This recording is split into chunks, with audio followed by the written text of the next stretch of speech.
So let's pick up another industry, which is the education industry, which I'm sure you all would be knowing that you are coming to the colleges today and you are getting yourself educated. Now, have you heard about the MOOC and the edX platforms? Any one of you? edX? You have heard about it. Great. So do you want to talk about a little bit about edX, or?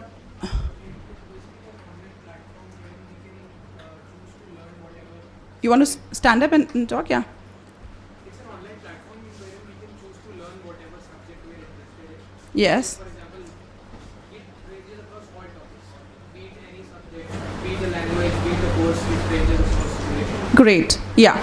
So, edX and MOOCs are online platforms where you can pick up a topic of your interest and you can learn about it. And you have to only pay a marginal fee of about $50 to $100 to get a certification. So they are actually free for you online. Yeah. And edX has tied up with MIT and Harvard to create courses which are really going to be beneficial. In less than 4 years, they have more than 7 million students enrolled on this. So you can imagine how education sector is going to be transforming, and people who are getting into the education system, I don't want you to be getting discouraged that, wow, everything is going to be online, so do I even need to think about becoming a teacher or getting into the research and analysis? Because we would still require those people as well. It's just that the modes are going to change. So you have to really know what kind of education you are going to be, how you are educating yourself so that you are fit for those roles which are going to come up because of these changes. And now the last one is taking into consideration the commerce students. You have all heard about the banking industries. That's something which is amazing.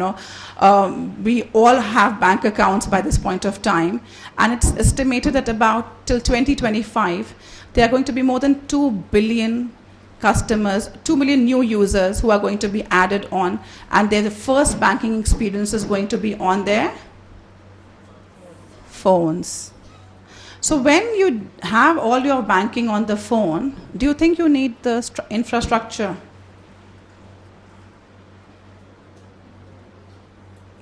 Someone from the back as well, please.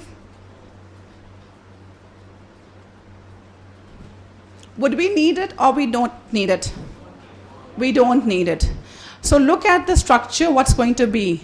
Banks without cashiers, banks without tellers, banks without the help desks. So many people who were planning to start their careers in these roles. Guys, think twice where you are heading to. Have you also heard about some of the fintech companies? I want some commerce students to get up and give me some answers about the fintech companies. Who are the fintech companies in India? You guys all use it. Yes, please. Paytm. Very good. Paytm is one of the most successful fintech companies which is actually designed and made in India. So you should be remembering. Thank you. Thank you. Anyone else, please? Very good. MobiKwik is another fintech companies. So almost everything that you are doing on a bank, you can do it easily on all these apps, isn't it? So think about, you have a bank and these fintech companies are slowly coming up. Just 2-3 years, yeah? We went into, what did we go into that, Modi's thing was there? Demonetization. And everyone got into, Paytm. 2 years, almost everyone is using Paytm. Even the people who did not use knew. So imagine how quickly they would have acquired their customers. I haven't checked the data, I should actually. It would be interesting to share. So that's how quickly they have actually grown up. And today they are just into transactional banking.